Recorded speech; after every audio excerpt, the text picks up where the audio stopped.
Okay, so set A, subset A.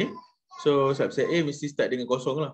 Kalau biasa dia tak semestinya start dengan kosong, tapi biasanya kalau kita nak buat turutan yang bagus, kalau kita nak menulis, kita akan start dengan set kosong, 6, 8, 6, 8.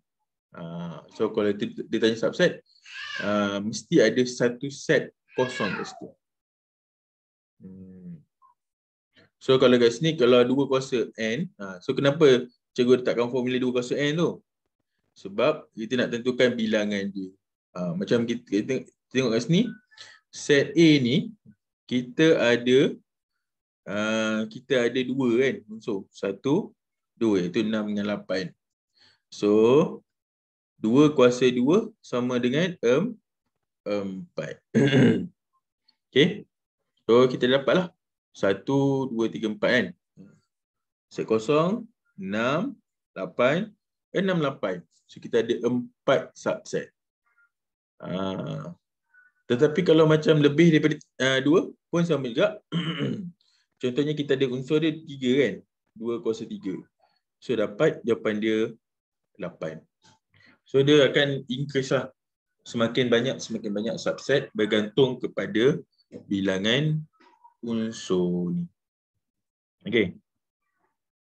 So far Alfie boleh dapat apa perbezaan antara 2 subset ni?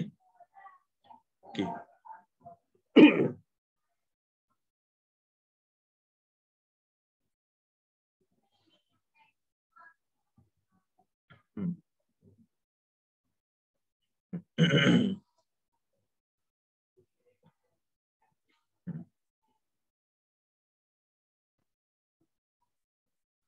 Okay.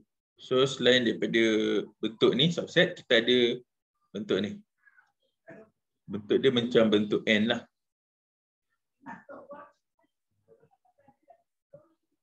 Okay, bentuk ni adalah dinamakan sebagai persilangan. Okay, persilangan. So persilangan maksudnya apa? Kita ada 2 set. Kita ada 2 set. Kat sini kita ada set P dan set R kan. Ini. So persilangan adalah di sini. Di tengah-tengah. Ada 2 set kita ditindihkan. So pertindihan tu dinamakan sebagai persilangan set. Okay. So persilangan set. Ada satu lagi bentuk dia. Bentuk dia U. Okay, bentuk U. So operasi ni adalah dinamakan sebagai operasi kesatuan. Okay. Macam mana pula dengan operasi kesatuan ni? Bila kita akan dapat operasi kesatuan ni? Okay. So konsep sama P dengan R ni. Ada 2 P dengan R ni. Okay. So kalau kesatuan, kita akan ambil semua unsur yang ada dalam set P dan semua unsur dalam set R. Kita gabungkan sekali. Itu dinamakan sebagai kesatuan. Right. Okay. So kalau kita tengok kat sini ada N. Okay, N. So N ni adalah bilangan. Kalau tanya N R, so maksudnya bilangan unsur set R. Bilangan unsur dalam set R. Okey. So bilangan unsur dalam set R N R lah. Okey. So dia akan tanya bilangan apa bilangan unsur yang terdapat dalam set R. Okey, dalam soalan ni dia nak tanya bilangan unsur dalam set Q bersilang dengan R tapi ada prime kat sini kan. Okey. Kita ada R, kata-kata R prime. Okey. R prime ni adalah merujuk kepada unsur selain daripada R. Okey. Unsur selain set R. Okey. So kita ada berapa ni? 1, 2, 3, 4, 5, 6, 7. Lebih kurang 7 operasi set yang awak perlu tahulah. Operasi asas set yang awak perlu tahu. Okay. So kita ada set semester, kita ada set kosong, kita ada subset, kita ada persilangan, kita ada kesatuan. Kalau kita ada jumpa simbol NR tu maksudnya kita ada bilangan unsur dalam set R. Lepas tu kalau kita ada R prime tu, apa-apa nilai R, dia prime kat sini, maksudnya selain daripada set yang kita buat tu, kita ada dalam tu. Okay? Right. Boleh salin dulu, dia punya notan dulu, sebelum kita pergi kepada perbincangan macam mana nak dapatkan bilangan tu. Okay?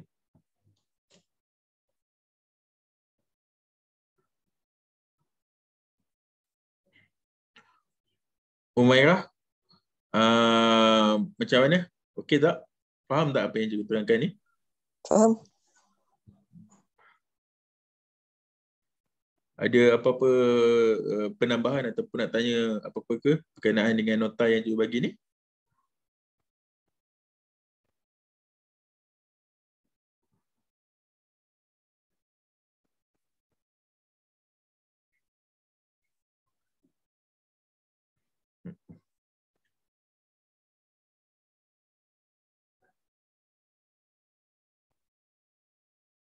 Okey, boleh salin dulu nota ni.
Okey.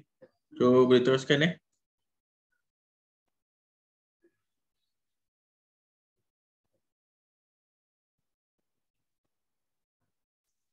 Okey. Berkenaan dengan soalan ni, macam mana kita nak jawab soalan dia? Okey. suka cikgu tekankan, kalau kita ada gambar Javan ni, apa kita kena buat adalah kita labelkan setiap kawasan-kawasan tu dengan huruf lah.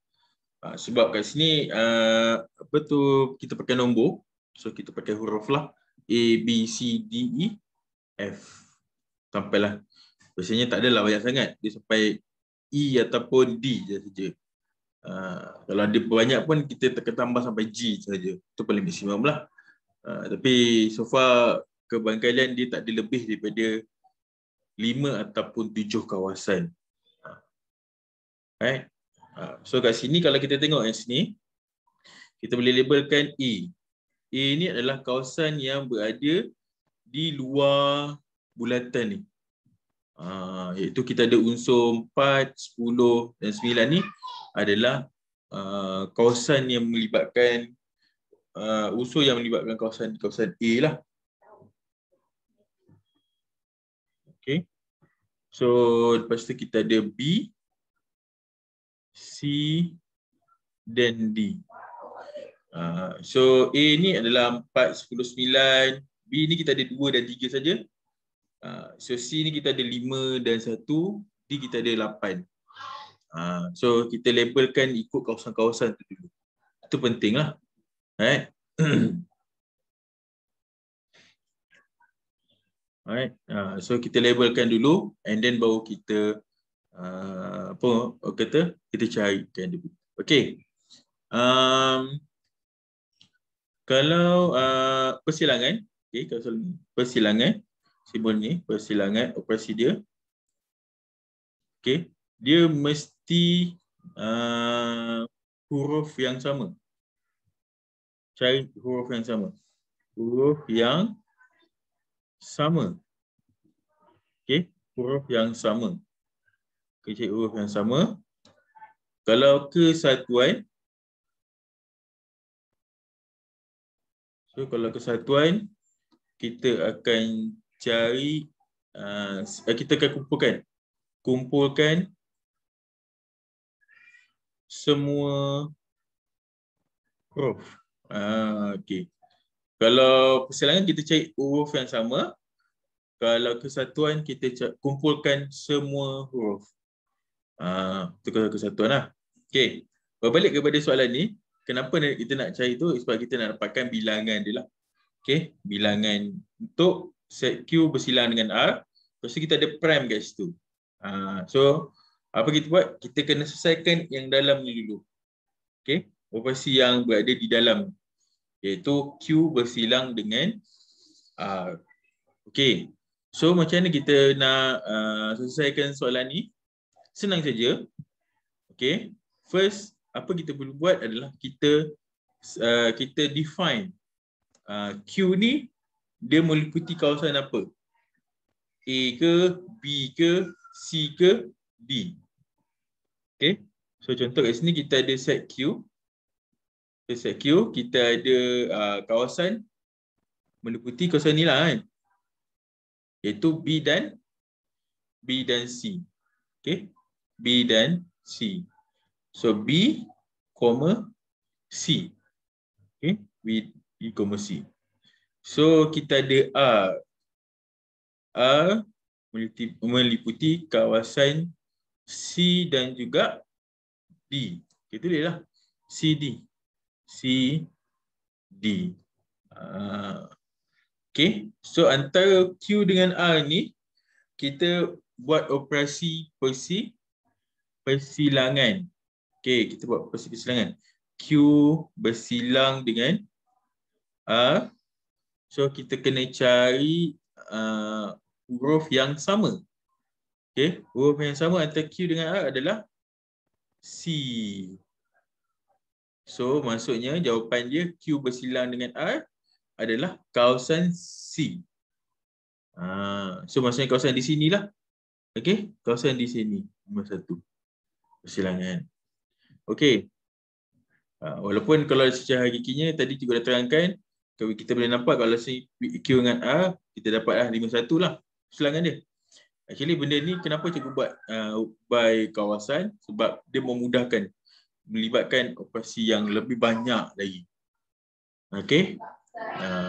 So Q bersilangan A adalah kawasan C. Okey. And then lepas tu kita ada tanda kat luar ni kan. Ada tanda kat luar ni. Itu menyebabkan dia akan menyukarkan lagi. Dia bukan setakat Q bersilangan A. So dah ada Q bersilangan A, ada prime kat luar je. So kena tambah satu lagi operasi. Iaitu Q bersilang dengan A ada tanda. So maknanya selain daripada Q bersilang dengan A. So selain daripada Q bersilang A adalah kawasan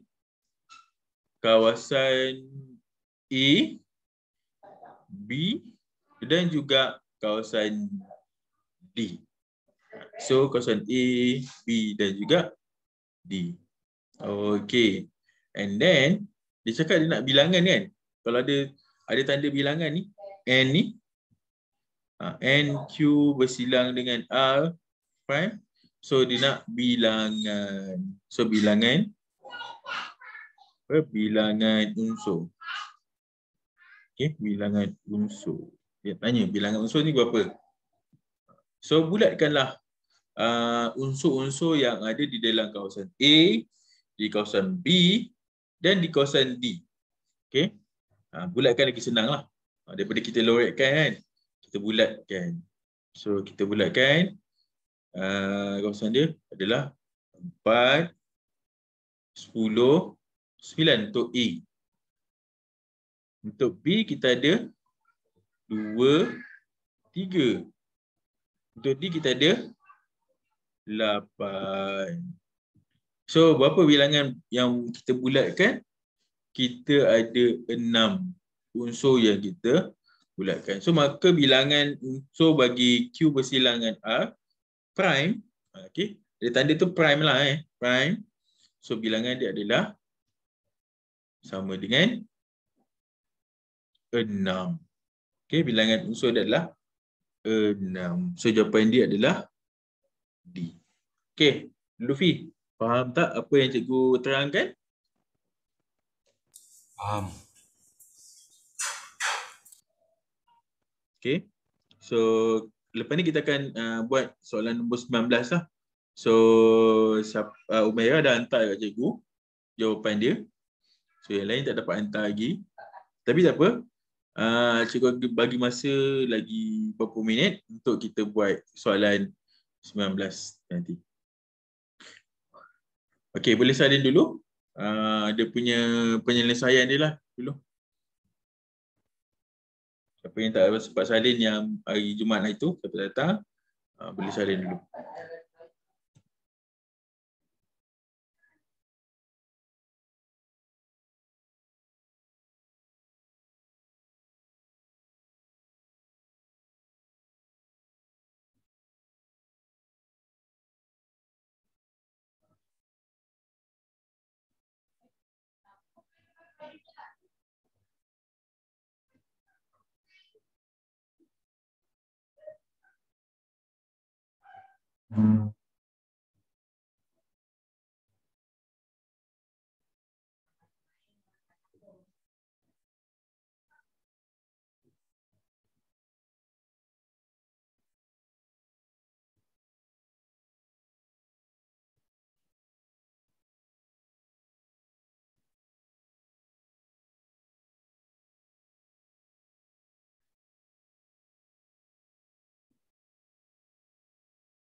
Okey.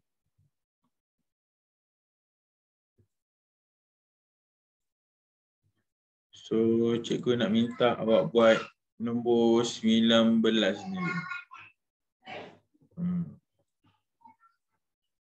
So 19 ni itu cikgu dah bagi sebagai homework. Okey, dalam 2 hari tu, semalam kan. Semalam cikgu dia tak ada kelas. Hari Jumaat kita ada kelas. So Sabtu cikgu bagi masa untuk awak buat 2 soalan sebenarnya. 19 dengan 20. Tapi cikgu bagi 19 lah paling senang. Okey. So Ajar menunjukkan gambar Ajar Venn dengan keadaan set semester adalah M bersatu dengan N bersatu dengan P. Okey, ni set semester dia tak termasuk dalam kawasan apa kotak tadi kan. So maksudnya set semester dia adalah menghukumi M, N dan P saja. Dia tak ada kotak. So tapi still dipanggil set semester lah. Okey, antara berikut yang manakah benar? So manakah benar yang cikgu bagi masa dalam lebih kurang 3 minit untuk fikirkan mana jawapan yang tepat untuk menggambarkan kawasan gambar jawapan yang terdapat dalam.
Okey, dapat jawapan dah. Apakah jawapan dia untuk soalan ni? Umairah, boleh teka? Apakah jawab Umairah dia jawab kat cikgu. Okey, Akilah. Apakah jawapan dia?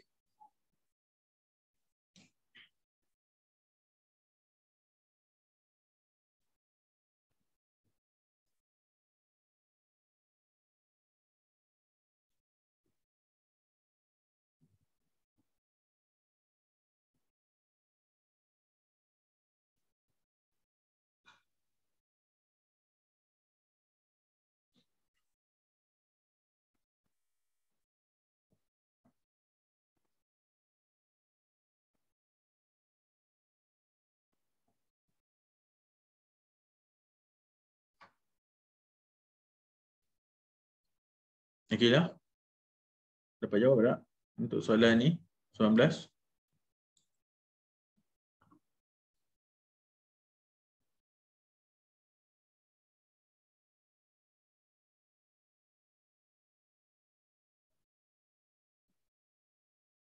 Kita panggil Azwa lah. Azwa, Apakah jawapan awak untuk sambung jalan untuk soalan nombor 19? Apakah jawapan awak?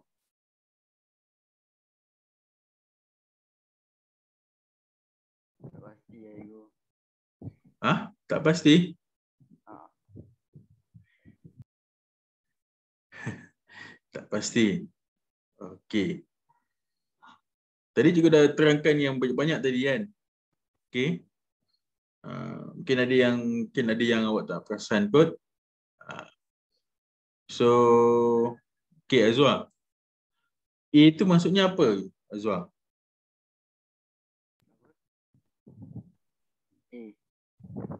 A. A itu apa maksudnya? M subset P. M subset P. Adakah ada dalam gambar jamban ni? Ada. Ada. Tak ada. Tak ada. Sepatutnya apa? Sepatutnya P subset M. Sepatutnya kan? So sepatutnya kita kena buat P subset M. Okay. So A dah salah lah. Okay. Yang B. P subset N ada tak? Dia bersilang. Betul. Okay. P dengan N bersilang. So tak boleh lah. Salah. Okay. So P bersilang dengan M. Dia dapat P.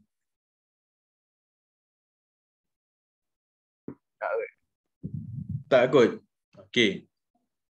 Jawapan dia adalah ya. Ini nama lain ataupun operasi lain. Kalau nak tunjukkan dia adalah P subset bagi M. Okay. P adalah subset bagi M. Kenapa dia cakap yang tu? Bila kita buat persilangan P dengan subset bagi M, okay, kita ada M, kita ada P kat dalam. Okay, P. So, semua set P tu bersilang dengan M ni sama dengan set yang kat dalam. So, set P. Persilangan dekat sini. Okay. Ataupun contoh kat sini adalah di sini. So, P bersilang M sama dengan P. Dia bermaksudnya adalah P subset bagi M. So, ni betul lah. Tetapi kalau yang D tadi, P bersilang dengan N sama dengan set kosong. So, maksudnya tak ada set kan? Tu kita tak boleh buat lah. Sebab P bersilang dengan N ni kita ada nilai dia. Ada kat sini. So, ada kawasan dia. Dia ada persilangan dia. So, kalau dia cakap P bersilang dengan N tu sama dengan set kosong, maksudnya P tidak bersilang dengan N. Kalau P tidak bersilang dengan N, boleh kita boleh buat yang D tu. So, kalau tidak, jawapan dia salah. Jawapan ni salah lah. P bersilang dengan N tidak sama dengan kosong. Tidak sama dengan set kosong. Sama dengan set kosong. So, maksudnya salah. So, sepatutnya dia bukan set kosong lah. So, dia ada set dia. Okay, P bersilang dengan N. Okay, Azwar boleh tak? Ni, dapat tak? Dapat. Okay. So, yang lain macam mana? Akilah, Umairah, Lutfi.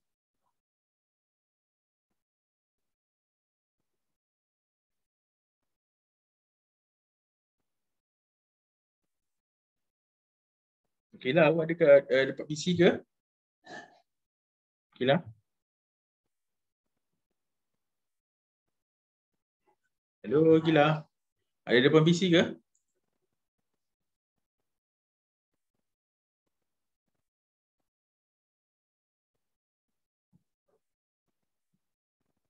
Sekat-sekat. Oh, patutlah.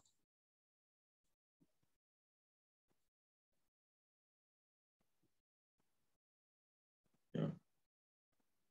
Kalau sekat-sekat, internet awak lah. Okey. Seterusnya kita pergi kepada soalan nombor 20. Okey. Soalan nombor 20 ni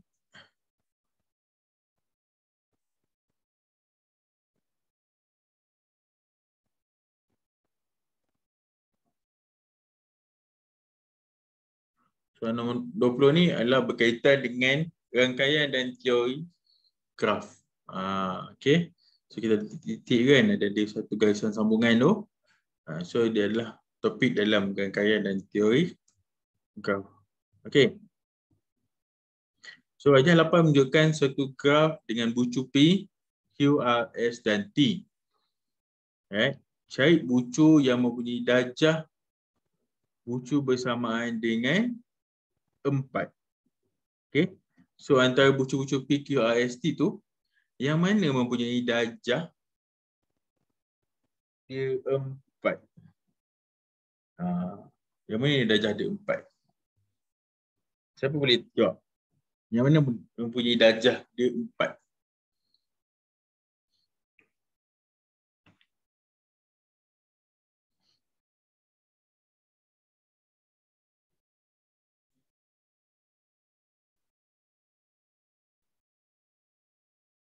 Okey. Kita minta Lutfi. Lutfi, apakah antara titik P, Q, R, S, T yang manakah yang mempunyai darjah 4? Darjah dia 4.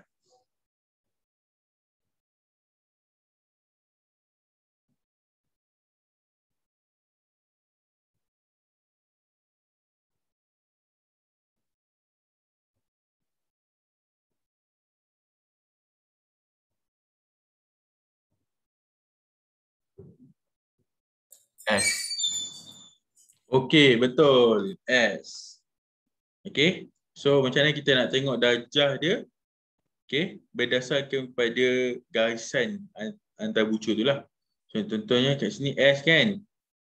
S dia boleh pergi kepada R, dia boleh pergi kepada Q, dia boleh pergi kepada P dan dia boleh pergi kepada T. So bilangan anak panah yang cikgu lukiskan ni dia mewakili bilangan darjah dia lah. Okey, bilangan darjah. So kita ada berapa ni? 1, 2, 3, 4. So ada 4 darjah. Untuk R pula, R kita ada 2 darjah. Sebab kita ada 2 rangkaian kat sini lah. 2 saja. Dia punya jalan dia. Q kita ada 3. Okey, kalau Q kita ada 3 lah. 1, 2 dan 3. Okey, Q. Okey. Untuk P kita ada 2. 1, 2 darjah dia. Dan kita ada T, kita ada 1 saja darjah. Okey. Boleh yang dapat kelas? Macam mana kita nak dapatkan darjah pada setiap bucu ni? Akilah masih tersekat lagi ke kat rumah tu?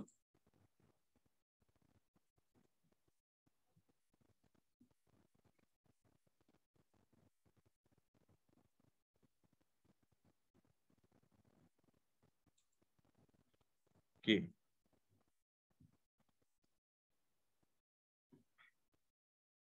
Okey, antara graf berikut yang manakah graf mudah?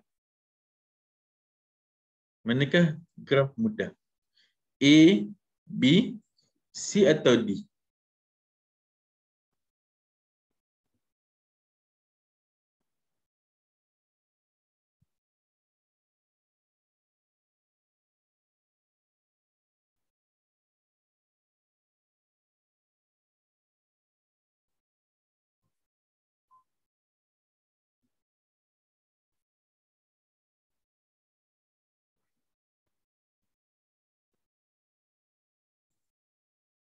B. Okey, bagus. Akilah jawab B. So graf mudah ni dia tak ada lengkung dan tak ada bulatan lah. So kalau ada bulatan dia bukan graf mudah. So graf mudah adalah jawapan dia yang simple sajalah. Dah pun simple kan, simple graph.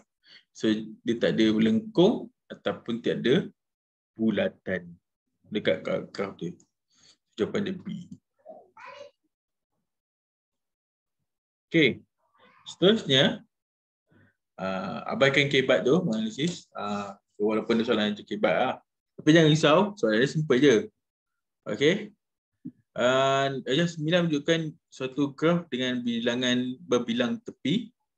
Okey. Cari kos paling optimum untuk laluan daripada J ke L. J ke L mana? So, kita kena bulatkan J ke L. J mana L? Di sini L. Okey. So kita kena statekan laluan dia. And then baru kita boleh kirakan dia punya cost dia. Okey. Cikgu nak minta awak senaraikan laluan daripada J ke L. Apakah laluan dia? Tulis dalam ruangan chat pun dah cukup.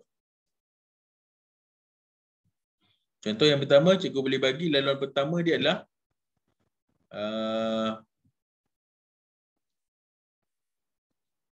J ke K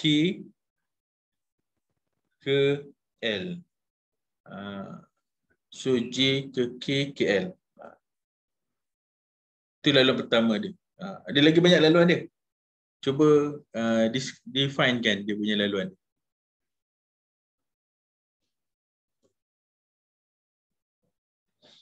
Definekan dulu, senaraikan dulu, and then baru kita kirakan berapakah cost optimum dia.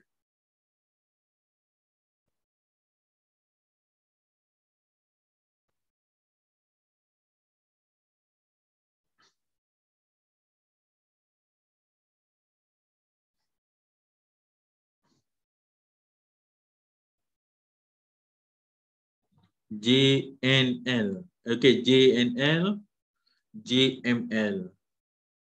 Okay, JNL, JML lagi.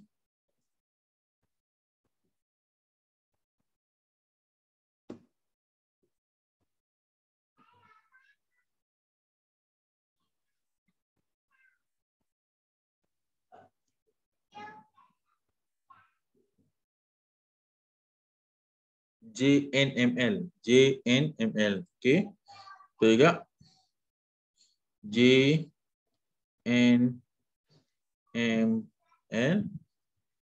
Okay. JKML, JKML, JKML.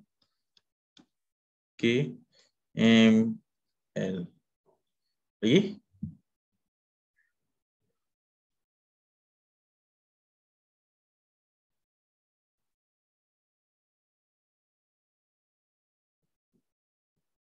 Okay, kasi dah berikut kan. So, JKL, JNL, JML, JNL. Okay. Daripada 5 laluan yang kita dah senaraikan tu, okay, cuba kirakan hasil tambah mengikutkan berbilang tepi yang kita ada. Okay, kirakan kos bagi setiap perjalanan. Kos bagi setiap laluan. Kos bagi setiap laluan tu. Okey, untuk JKL. Untuk JKL, apakah kos dia? Okey, contohnya JKL kan. So JKL, kita ada 4 dengan 3. So 4 tambah 3 dapat 7. Okey, so laluan JKL kita dapat 7. Okey, macam mana pula dengan JNL? Dan yang seterusnya ada lagi 4.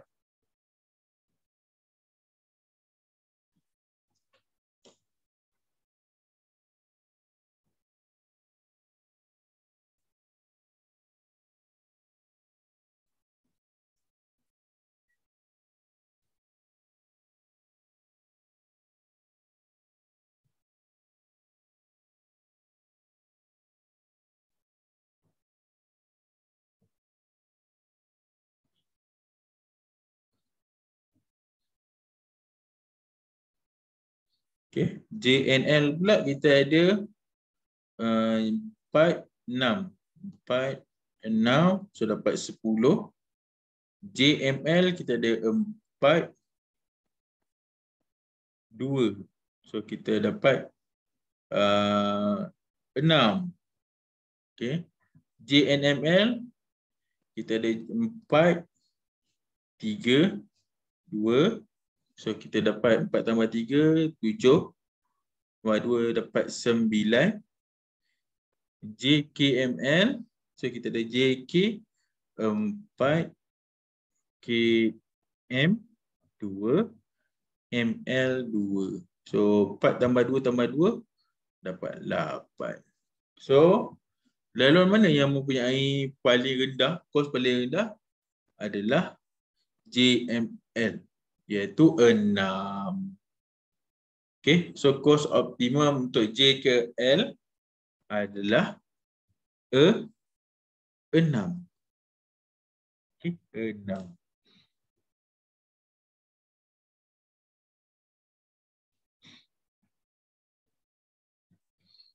Okay, J ke L adalah sama dengan 6. Okay, so ini cara kita nak kirakan apa orang kata? Cost optimum. Cost paling optimum untuk laluan daripada J ke L. So kita kena senaraikan dulu laluan dia kan. Senaraikan dan kita kirakan hasil tambah setiap kos yang ada dalam berbilang tepi itu. Alright. Itulah teknik dia. Senang je. Tak payah nak fikir-fikir orang nak analisis apa. Okey, analisis dia simple je. Siapa paling rendah kan? Siapa paling rendah itu adalah kos paling optimum.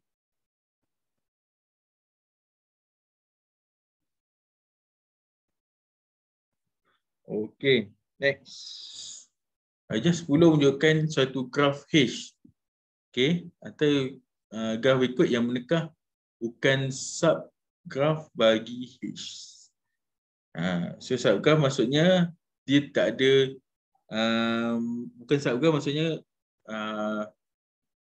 ABCD tu, dalam ABCD tu dia tak ada rangkaian macam yang terdapat dalam graf H tu.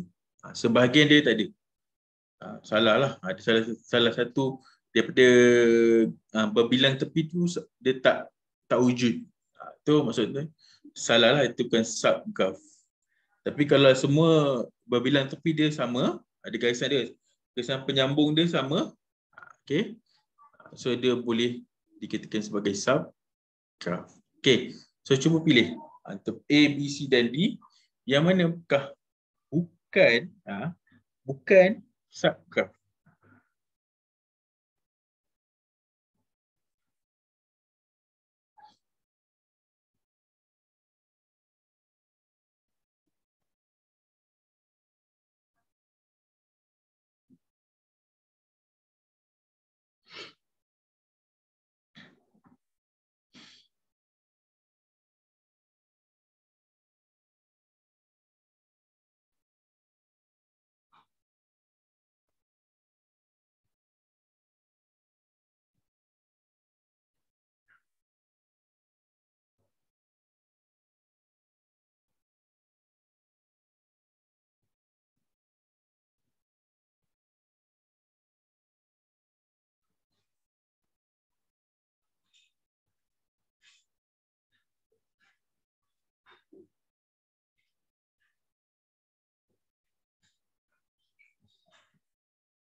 Okey. So dapat jawapan kat sini. So jawapan Maya. Maya B, Akilah jawapan D. Okey, kita tengok mana satu jawapan dia betul. Okey. So kita ada P ke Q. Okey, kita tengok P ke Q. Ada tak garisan dia? Ada. So P ke Q ada, tandakan. P ke T ada, tandakan. T ke Q. Tak ada. So tak ada kat sini, pangkah. T ke S. Ada. Q ke S pun ada. So satunya tak adalah, iaitu T ke Q atau Q ke T. Okey, Akilah jawab D. Kita tengok D. Okey. P ke T ada. P ke Q ada. T ke S ada. P ke S ada. So jawapan dia betul lah. So D ni adalah subgraf bagi hijab H. Tetapi yang B ni, T ke Q ni tak ada. Kan? Sepatutnya tak ada. Tapi dia lukis juga. So ni tak ada kan? T ke Q tak ada. Okay, yang cikgu bagi T ke Q tak ada. So jawapan dia adalah B.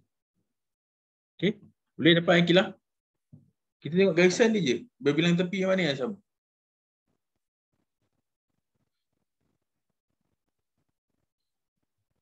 Okay, so nak tentukan subgraf ataupun bukan subgraf, kita tengok dia punya garisan penyambung dia. Itu saja. And then kita tahu kan sama ada dia subgraf atau tidak.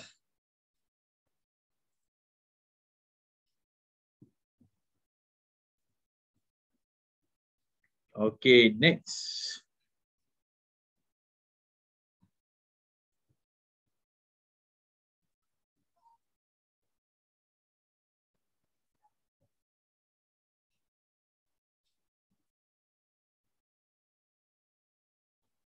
Kita pergi kepada ketaksamaan linear. Ketaksamaan linear lah. Okay. Diberi bahawa nilai minimum bagi hasil tambah dua nombor X dan Y ialah 65. Ketaksamaan mana kan yang menghubungkan X tambah Y. Okay. So keyword-keyword kena pegang lah. Keyword. Cuba salin dulu keyword-keyword yang ada dalam ketaksamaan linear ni dan juga pemodelan matematik. Okay. So keyword-keyword dia yang pertama keyword dan simbol. Okay, keyword dan simbol. So untuk keyword pertama lebih daripada. Okay, so lebih daripada simbol dia macam ni. Okay, kurang daripada. Kurang daripada simbol dia macam ni. Okay, kurang daripada. And then seterusnya kita ada tidak lebih. Okay, tidak lebih. So tidak lebih, dia ada bentuk macam ni. Tetapi ada tanda bawah. Okay, tidak lebih. Tidak kurang. Dia lebih besar. Tapi ada tanda ni. Tidak kurang. Lebih besar atau sama dengan lah. Kat sini. Okay. Kalau dia bagi sekurang-kurangnya. Okay. Sekurang-kurangnya.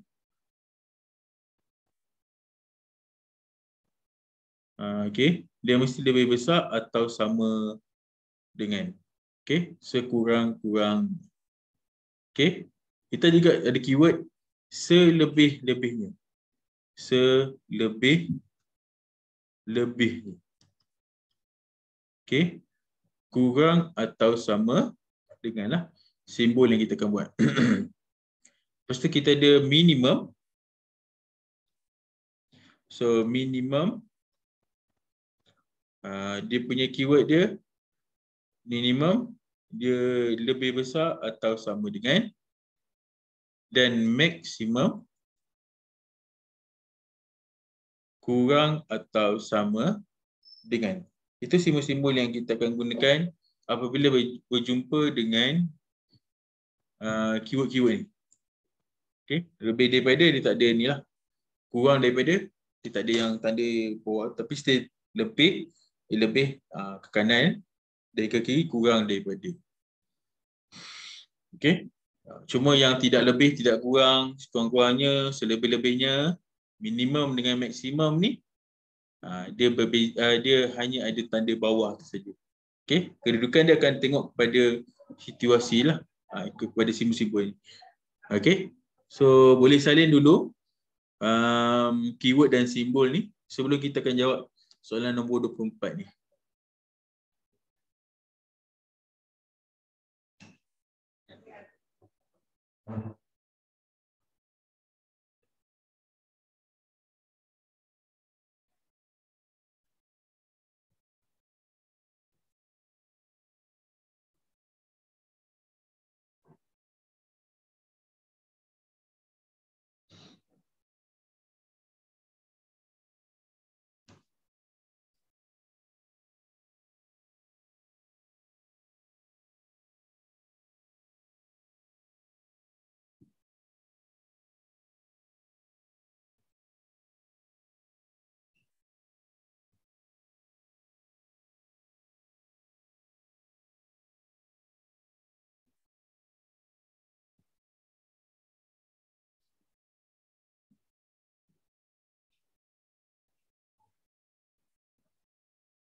Okay.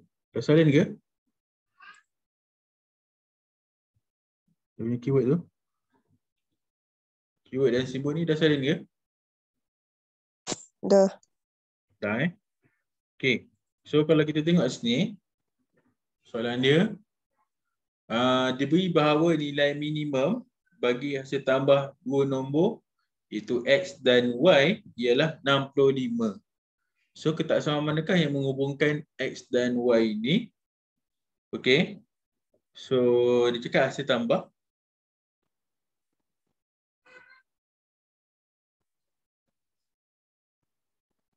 Okay, dia cakap hasil tambah. Okay, highlightkan hasil tambah kat sini. Hasil tambah dua nombor. So hasil tambah maksudnya dia ada melibatkan X tambah dengan Y. Okay, hasil tambah. Ialah 65. Okay, so 65. Okay, sepatutnya sama dengan 65 lah. Tetapi dia nak cakap minimum, nilai minimum. So kita padam sama dengan ni dengan ketak samaan. So kita nak pakai ketak samaan yang mana? Kita tengok keyword dia. Okay, dalam sini keyword dia adalah minimum. Okay, keyword dia minimum. So kalau minimum kat sini lah. Lebih besar atau sama dengan 65. So X tambah Y lebih besar atau sama dengan 65. So jawapan dia adalah B. Okay. So X tambah Y lebih besar atau sama dengan 65.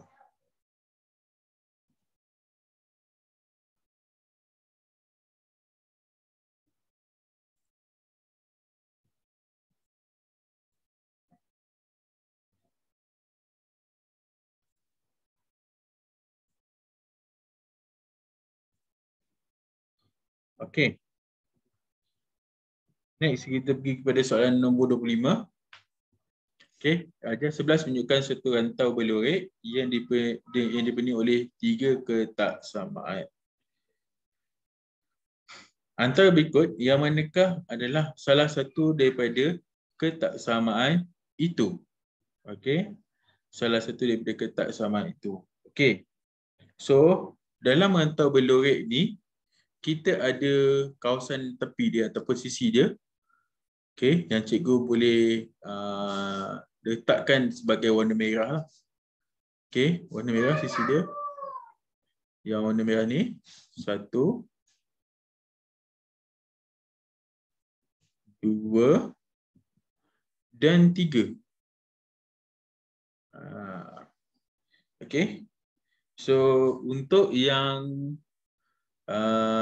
warna merah yang melintang ni, okay, kita boleh buat pakai Y sama dengan 5 dan yang menegak ni kita yang ni Y sama dengan 5, ini X sama dengan 4. So kita boleh gunakan persamaan tu. Okey. Tetapi untuk yang ni, ini adalah garisan garis lurus lah. Dia akan dapat persamaan garis lurus. Tapi dia punya persamaan garis lurus dia mesti menggunakan Y sama dengan MX tambah C. Y sama dengan MX tambah C. So kalau awak dah lupa pasal garis lurus, tak ada masalah pun sebenarnya. Okay, kalau awak terlupa garis lurus, cuma awak perlu ingat adalah macam mana nak cari kecerunan. Itu sangat penting lah. Macam mana kita nak dapatkan kecerunan ke sini antara titik ni. Okay. Okay. So bila Y sama dengan 5, koordinat katakan kita buat titik A dan titik B kan. Okay. Koordinat bagi A adalah 0, 5. Okay. 0, 5. Sebab A ni adalah dinamakan sebagai pintasan Y. Okay. Pintasan Y. Dan B ni adalah 4, 0. Sebab X sama dengan 4 kat sini kan. So sini 4. So jadi 4, 0. So dia akan relate kepada X lah. Kalau X dia 4, 4 lah. 4, 0. Kalau Y dia 5, 0, 5. So kita dapat dah dia punya apa orang kata pintasan Y dan pintasan X. Okey. Cikgu ada gunakan formula yang biasa kita gunakan adalah untuk dapatkan kecerunan kalau melibatkan pintasan X dengan pintasan Y, kita ada M sama dengan negatif pintasan Y bahagi dengan pintasan X. Okey, tetapi cikgu kalau siapa yang dah lupa mengenai topik garis lurus, jangan guna formula ni. Cikgu tak sarankan gunakan formula ni lah. Sebab kadang-kadang awak terlupa negatif ni. Ramai student akan tercicik. So cikgu banyak student dah. Mesti akan lupa. Alamak cikgu tertinggal lah negatif. Dah salah markah dah. Dah tak dapat markah. Okay. So cuba elakkan. Bukan elak lah. Dia ada formula ni. Boleh gunakan formula ni. Tetapi kalau boleh, kalau macam awak masih tercari macam nak dapatkan kecerunan, cuba elakkan gunakan yang formula ni. M sama dengan negatif pintasan Y bagi pintasan X.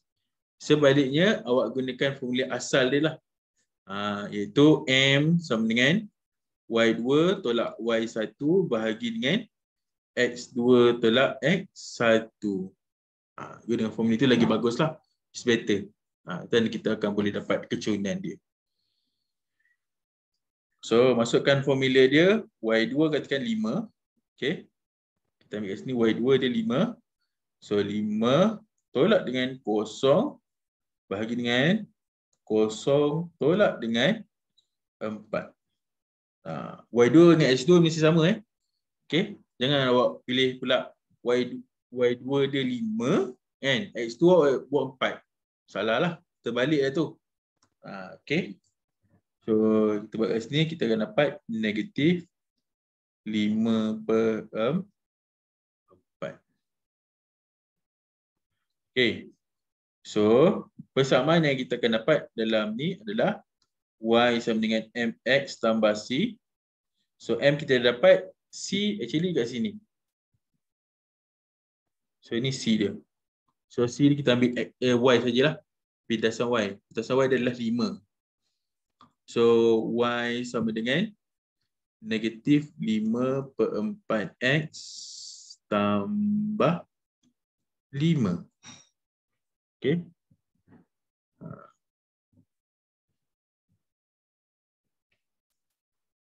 Y sama dengan negatif 5/4X tambah 5. Okay.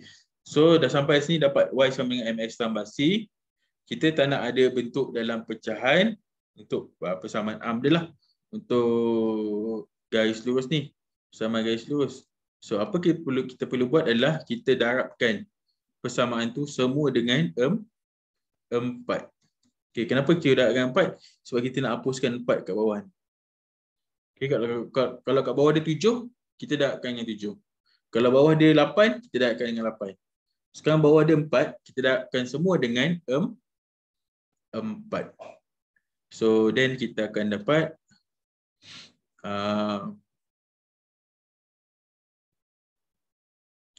4Y sama dengan negatif 5X tambah dengan 20.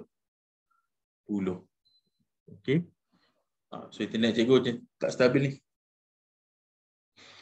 Okey. So, persamaan ni kita dapat adalah 4Y sama dengan negatif 5X tambah dengan 20. So, kenapa cikgu buat 4Y ni? So, 4Y Y dengan 4 dapat 4Y. Negatif 5/4X darab dengan 4, kita dapat negatif 5X. 5 darab 4 dapat 20. Okey. Lepas tu apa kita buat? Kita pindahkan negatif 5X ni ke belah kiri. So, belah kiri jadi positif lah. So, ada negatif kat sini. So, dapat 5X tambah dengan 4Y sama dengan 20. So, 5X tambah 4Y sama dengan 20. So, kita dapatlah nilai dia. 5X tambah 4Y sama dengan 20. Okey. So, kita dah dapat dah persamaan dia. Yang paling penting adalah persamaan dia dulu. And then, kita nak tentukan dia nak dapatkan kita sama ada lebih ataupun kurang kan. Okey. Cuba kita padam sikit yang warna merah ni. Okey. Garisan dia putus-putus. Okey. Bila garisan dia putus-putus, dia tidak ada tanda bawah tu. Okey, maksud cikgu, kalau garisan putus-putus, dia mesti macam ni je. Okey. Tapi kalau garisan dia bersambung, dia boleh jadi macam ni. Okey. So kalau garisan dia garisan putus-putus, dia tak ada tanda bawah. So, dekat sini kalau kita tengok, ni garisan putus-putus, kawasan lorikan dia dekat atas. Okey, dekat atas daripada garisan putus-putus tu. So maksudnya kita boleh buat 5x tambah 4y lebih daripada 20. So 5x tambah 4y lebih daripada 20. So jawapan dia adalah D. Okey, jawapan dia adalah D. Okey, boleh salin dulu dia punya cara pengiraan dia. Okey, and then dapatkan.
Hmm? 11.50.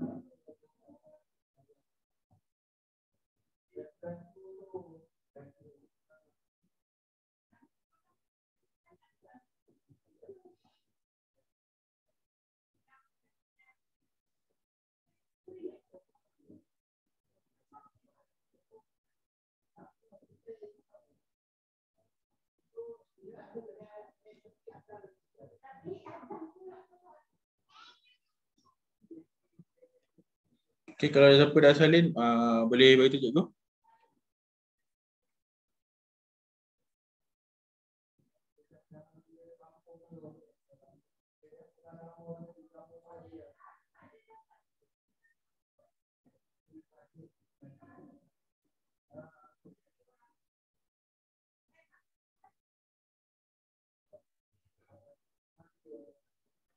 Dah salin Dah.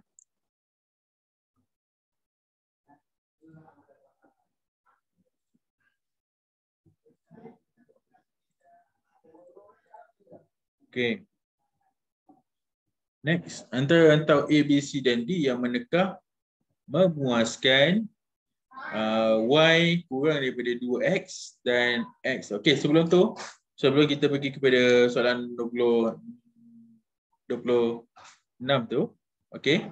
So sedikit saya nak tambah. Okay. So ni kawasan belorik dia kan. Ni kawasan belorik dia. So rantau belorik tu apakah dia punya ketaksamaan yang kita boleh tulis? Okay. So kalau garisan putus-putus ni maksudnya 5x tambah 4y lebih daripada 20. Ini satulah yang tadi kita buat tadi. Okay. Macam mana pula yang dekat bahagian yang ni pula? Okay. So kita akan depends kepada y sama dengan 5 ni. So di kawasan y sama dengan 5 ni dekat bahagian bawah. So maksudnya y kurang atau sama dengan 5. Kenapa jika y kurang atau sama dengan 5? Sebab dia kawasan dia sebab garisan dia garisan sambung dan garisan dia di bawah kawasan dia bawah garisan y sama dengan 5 tu. Okey. So kalau bawah kurang, atas lebih. Okey. Tetapi kalau bila x, okey, kita x, so sebelah kiri dia kurang, sebelah kanan dia lebih. Okey. So kalau kita tengok kat sini dia kurang kan. Sebab dia belah kiri. So x kurang atau sama dengan 4. So kalau ditanya apakah ketaksamaan, 3 ketaksamaan yang ada dalam rantau belorik ni, kita dapat ni. 1, 2 dan 3. Ketaksamaan yang kita boleh simpulkan atau kita boleh keluarkan daripada gambar ajak atau rantau belorik. Okey.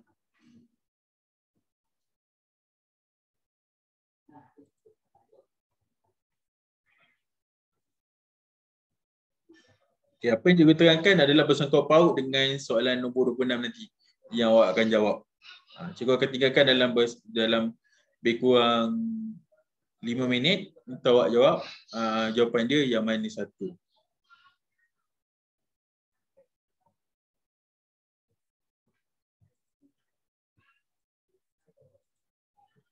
Okey. So 26 dia bagi kawasan A, B, C dan D kat situ. Dan dia bagi persamaan garis lurus, 2 persamaan garis lurus. Okey. So dia minta tentukan kawasan mana yang memuaskan ketaksamaan y kurang daripada 2x dan x tambah y lebih besar atau sama dengan 4. A, B, C atau D. Cuba pilih tu. Cikgu bagi masa 5 minit untuk fikir yang mana satu jawapan D. Yang mana satu kawasan yang memuaskan dua ketaksamaan itu.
Cuba teka.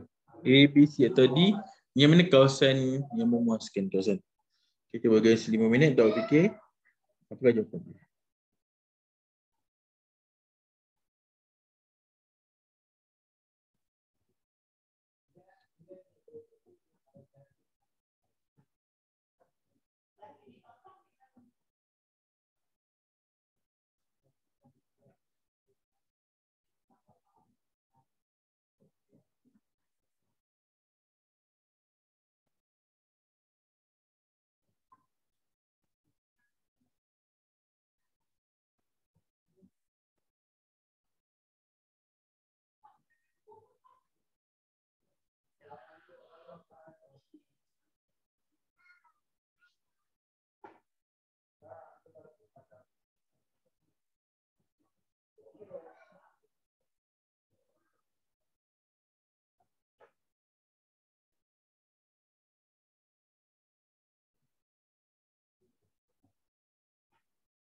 Okay, so kawasan mana ni? A, B, C atau D untuk soalan nombor 26 ni. So, cuba jawab. Azwa. Apakah jawapan dia? Kawasan mana yang meliputi, yang memuaskan ketaksamaan Y kurang daripada 2X dan X tambah Y lebih besar atau sama dengan 4? Azwa.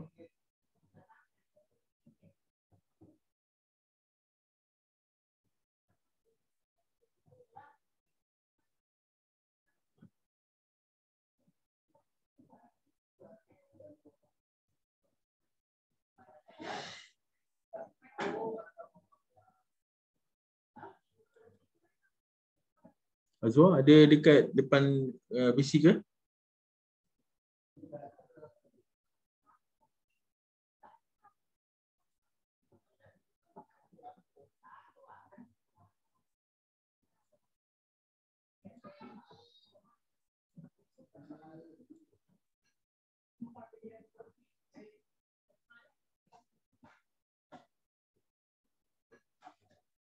Luffy, boleh tak jawab apa jawapan dia? Apakah kawasan A yang manakah memuaskan ketaksamaan Y kurang daripada 2X dan X tambah 2Y lebih besar atau sama dengan 4?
Kot. A. Okey, A. Alright. So macam mana kita nak tentukan dia punya kawasan dia adalah di sini Okey.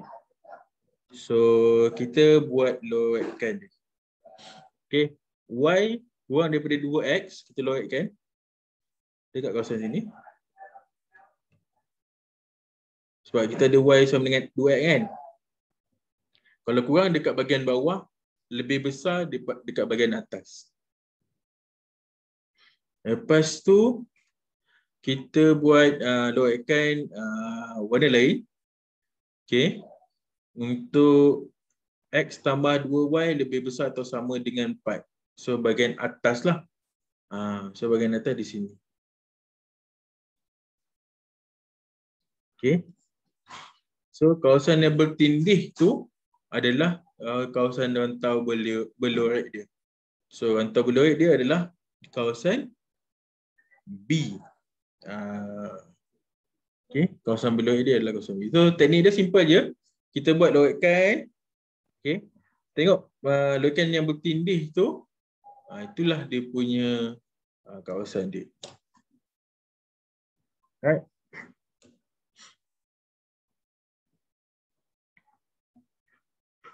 So jawapan dia adalah di sini B, bukan A B. So teknik dia simple je. Buat garisan yang kawasan lorikan tu kita buat dapatkan yang kawasan bertindih. Apa-apa kawasan berlorek untuk kesamaan linear ni kita kena tengok kepada kawasan bertindih. Okey, Luffy, boleh dapat ni? Boleh.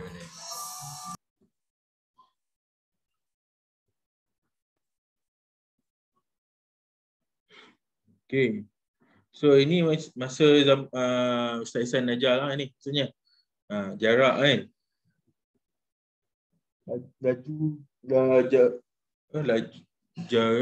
Jarak, laju dan kecepatan. Graf ni adalah graf yang Ustaz Ihsan ajar dekat awak. So kemungkinan betul awak akan boleh dapat lah sepatutnya. Sebab Ustaz Ihsan dia antara the best teacher, cara terbaik. So sepatutnya boleh dapat lah. InsyaAllah. Okay. Right.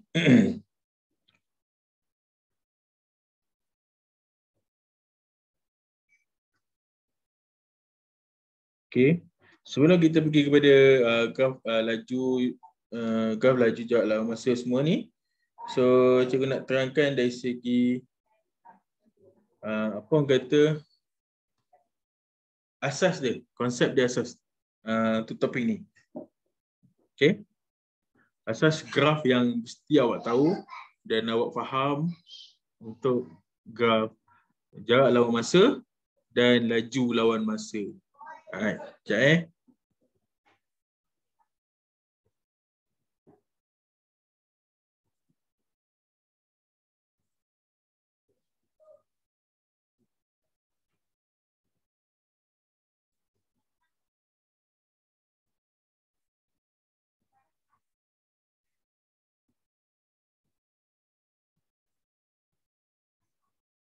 Okay, cuba lukiskan graf ni dulu. Cikgu sambil cikgu lukiskan, tulis dulu graf dia.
Okay.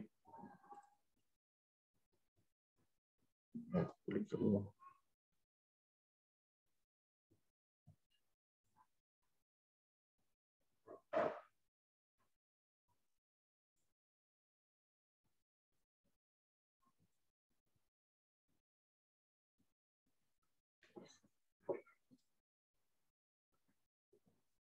Okay, satu graf ni adalah jarak lawan masa. Satu lagi laju lawan masa. Okey. Jarak lawan masa dengan laju lawan masa. Graf dia hampir sama juga. Dia punya bentuk dia hampir sama. Dia naik dan turun lah. Cikgu nak terangkan dari segi apa? Kalau keyword yang akan ada lah. Ataupun dia tanya sama ada laju dia berkurang ke, laju bertambah ke. Itulah. Right? Okay. So, kita ada dua graf kat sini. Graf dia hampir sama. cuma dia punya paksinya berbeza lah. Untuk paksi Y dia berbeza sikit. Untuk paksi Y, untuk jarak lawan masa jarak lah. Kalau laju lawan masa, paksi Y dia adalah laju. Okay. Untuk definisi kecerunan, biasa kita akan dapatkan kecerunan dia. Kecerunan graf dia adalah sama dengan H laju untuk graf jarak lawan masa. Untuk kecerunan graf bagi laju lawan masa pula, kecerunan dia adalah menggambarkan dia punya percutan. Ataupun kalau dalam bahasa matematik kita panggil sebagai kadar perubahan hal laju. Okey, kadar perubahan hal laju. Okey.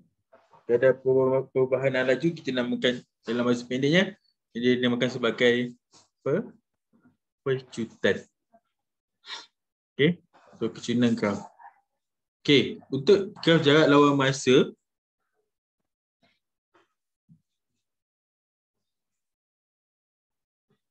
yang ni adalah hal laju bertambah kat sini. So hal laju bertambah. Okey. So yang ni hal laju sifar.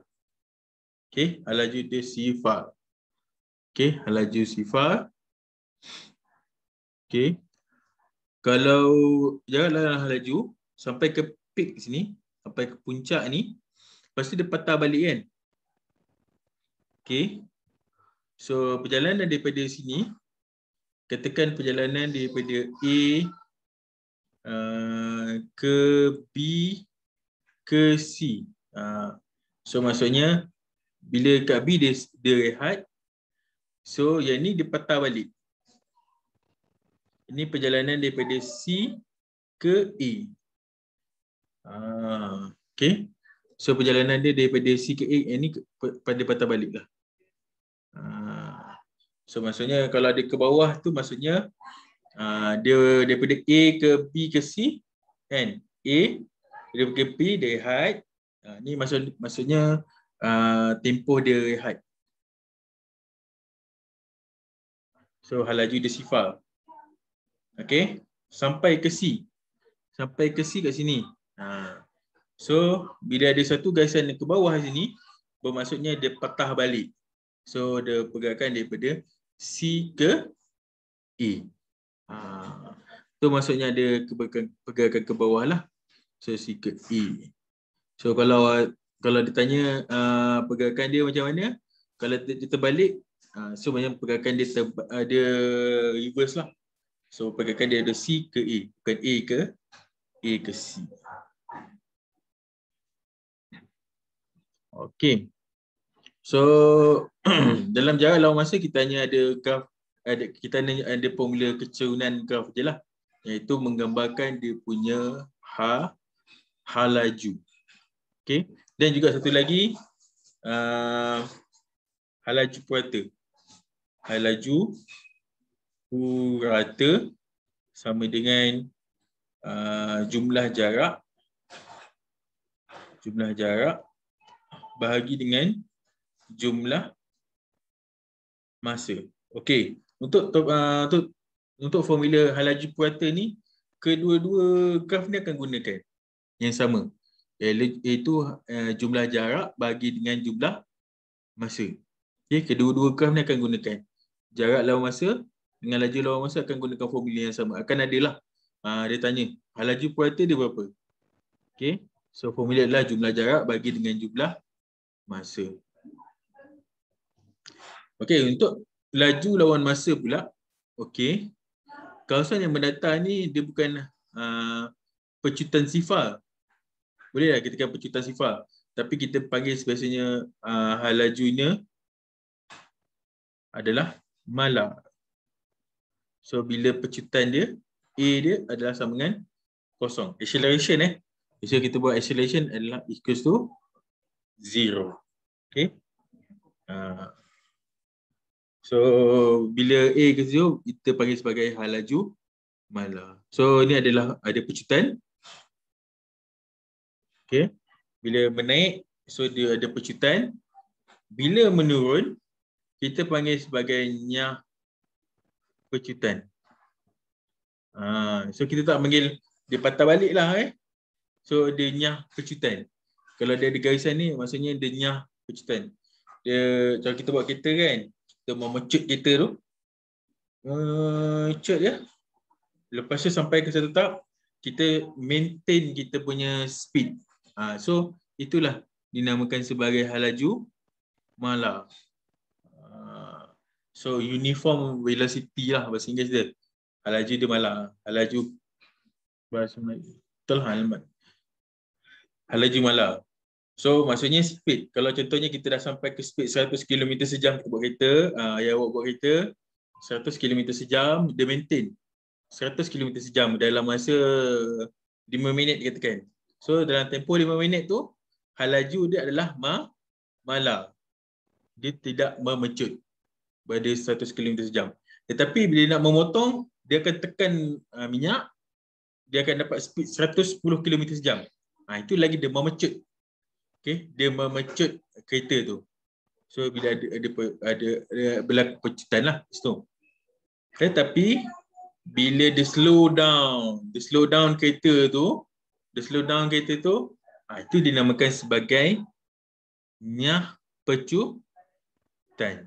Okay, nyah pecutan. So kat sini kita boleh define kat sini, kalau dia meningkat untuk graf laju lawan masa, kita namakan sebagai pecutan. Dan yang ke bawah tu kita panggil sebagai nyah pecutan. Okey. Dalam formula, dalam graf laju lawan masa ni kita ada satu formula dinamakan luas di bawah graf. Okey. Luas di bawah graf. Okey. So luas di bawah graf kita akan dapat bentuk kita akan dapat dia punya jarak. Okey, luas di bawah graf kita akan dapat jarak dia. Okey, untuk laju lawan masa je. Untuk jarak lawan masa tak ada luas di bawah graf. Jangan masa tiba-tiba cakap, oh okey, kena pakai luas di bawah graf lah untuk dapatkan jarak. Okey, untuk laju lawan masa ada. Ada formula dia, luas di bawah graf, jarak. Tetapi untuk jarak lawan masa, kalau jarak lawan masa tak ada. Okey? Tak ada formula luas di bawah graf. Okey, luas di bawah graf macam mana buat? Okey, kita buat poligon. Kita pecahkan kepada bahagian poligon-poligon tu. Okey. So contoh kat sini kita dapat A kan, bentuk dia segitiga. Okey. Lepas tu kita ada B, kita ada bentuk segi empat. Okey, kita ada C bentuk trapezium. Okey. So D kita ada bentuk segitiga baliklah. So kalau kita dapatkan jumlah jarak bagi laju lawan masa ni, kita boleh gunakan luas di bawah graf. So kita akan dapatkan luas segitiga A, luas segi empat B, luas trapezium C, luas segitiga D. Kita ada 4 luas bentuk luas tu yang kita boleh dapatkan jarak ni. Okey. So biasanya dia akan tanya apakah nilai V kat sini. Biasanya akan tanya apakah nilai V dekat sini. Contoh soalan-soalan dia yang akan ada lah, yang akan ditanya dalam exam. Okey. Okey, boleh salin dulu dia punya graf dan juga formula-formula yang awak boleh ni. Tinggalkan buat sebagai nota lah. Ini paling penting.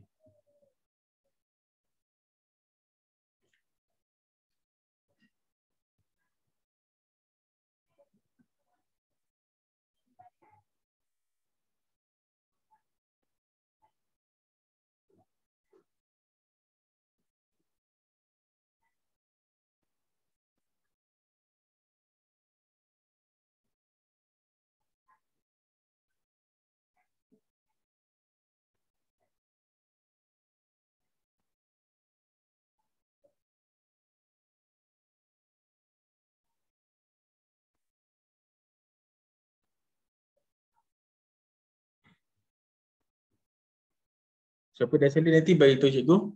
Dah siap salin.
Kalau siapa dah siap salin boleh bantu cikgu.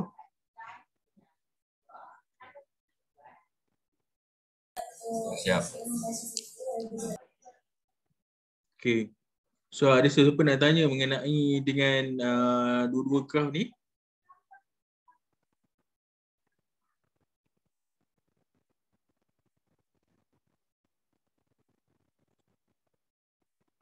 Okey, tak apa.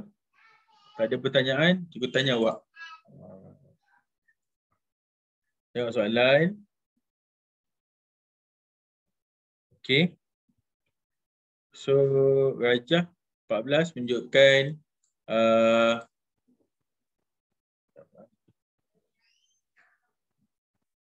Rajah menunjukkan graf jarak lawan masa. Okey, jarak masa tu jarak lawan masa lah. Bagi perjalanan pergi dan balik sesebuah kereta dari bandar P ke bandar Q. Nampak tak tu? Garisan dia ada garisan patah balik kan? So hitung purata laju dalam kilometer sejam kereta itu pada keseluruhan perjalanan. Hitungkan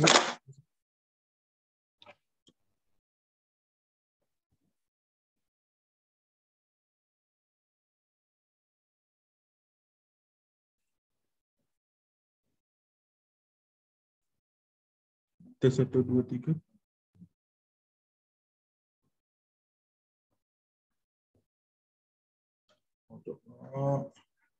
Teknik buat 1, 2, 3, 1, 2, 3, tes 1, 2, 3.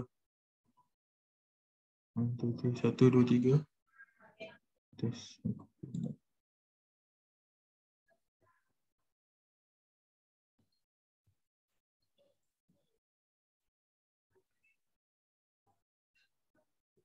Tes 1, 2, 3, 1, 2, 3. Tes 1, 2, 3.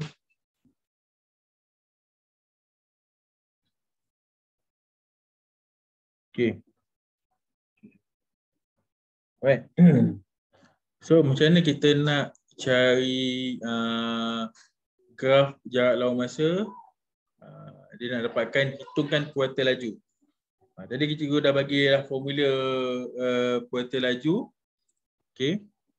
So kuartal laju adalah sama dengan laju kuartal lah. Laju tu atau kuartal laju. Jumlah jarak bagi dengan jumlah masa. So daripada situ kita boleh kita boleh dapatkan dia punya laju kuartal ataupun kuartal laju dia. Okey. So dekat sini macam mana kita dapatkan kuartal laju dia? So kita kena tahulah jumlah jarak dia berapa kan? Okey, jumlah jarak dia berapa dan jumlah masa dia berapa. So kat sini daripada P ke Q kita tahu daripada P ke Q P ke Q dia sini P ke Q, Q dia patah balik ke P balik. Maksudnya macam itulah. P ke Q dia beli barang kat town tu, lepas tu dia patah balik ke P balik. Okay. So dekat sini jarak daripada P ke Q, kalau kita tengok yang paling maksimum adalah 20 kan.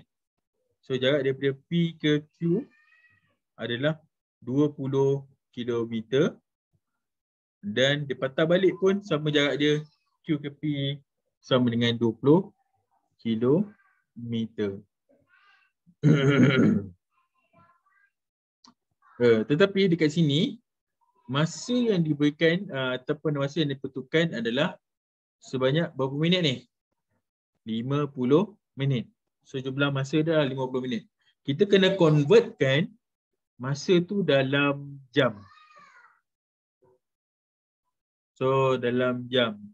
So nak convert ke dalam jam. So 50 bahagi dengan 60. So 50 bahagi 60 minit lah. So 50 bahagi 60 sama dengan 0.8333. 0.8333. Okay, jam. Kenapa dia cakap itu? Sebab dia nak dalam jam. Okay, dalam jam.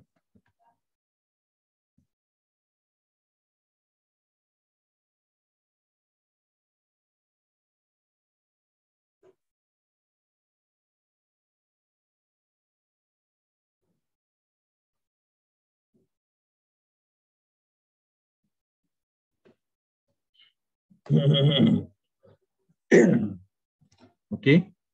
So kalau kat sini dia cakap nak tanya keseluruhan perjalanan dia. Okay. So jumlah jarak dia mesti tambah lah 20 km. Okay. So 20 km dia pergi P ke Q. Patah balik Q ke P 20 km juga. So laju kuartal. Okay. Laju kuartal ataupun kuartal laju. Okay, kuartal laju dia jumlah jarak bagi dengan jumlah masa. So jumlah jarak dia adalah 20 tambah 20 bahagi dengan 0.833 jam. So kalau kita tambahkan dan kita bahagikan, kita akan dapat jawapan dia 48 kilometer jam kuasa negatif 1. So jawapan dia 28 adalah C. Okey, 48 kilometer sejam.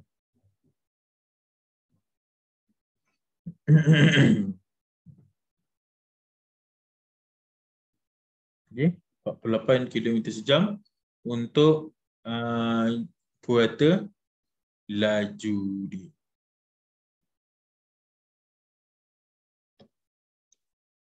Okay, boleh salin dulu dia punya jalan kira dia. Purata laju sama dengan jumlah jarak bagi jumlah masa. So jumlah jarak dia mesti kena buat tambah lah. Sebab dia P ke Q 20 km, Q ke P dia patah balik pun 20 km. So jumlah dia 40 km. So 40 bagi 0.833. So kita dapat 48 lebih 48 km sejam.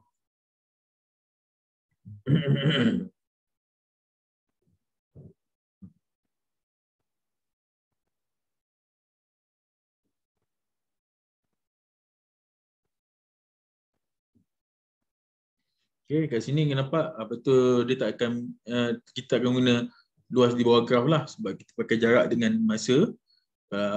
Pakai laju lawan masa mungkin kita akan gunakan luas di bawah graf. Dekat sini kita pakai jarak lawan masa, kita ambil nilai paling maksimum. So maksudnya daripada atas ke bawah ni kan. Jarak sini adalah jarak daripada P ke Q dan jarak daripada sini Q ke P pun 20 km.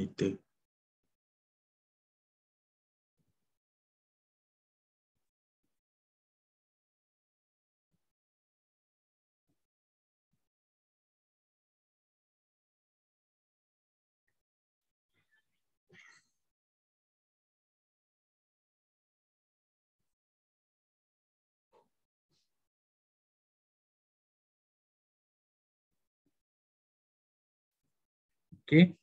So untuk soalan nombor 29 dan 30, cikgu nak minta awak buat sebagai homework.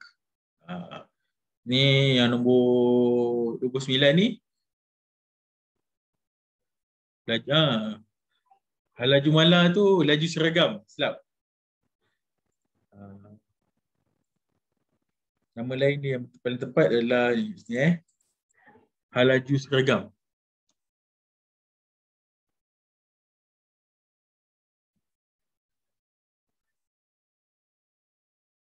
Laju seragam. Okey, laju seragam. Laju mala ataupun laju seragam. Okey. Okey, laju seragam. Yang ni. Laju mala tu tukar jadi laju seragam laju seragam.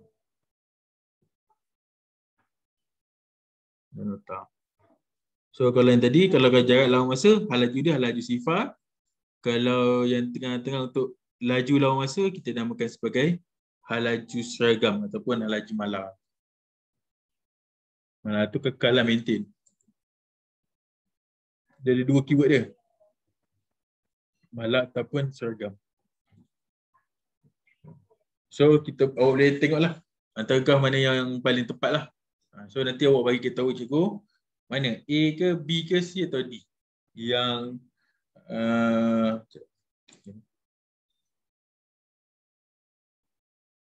okay, mana satu graf yang menunjukkan laju seragam ataupun laju mala. Okay.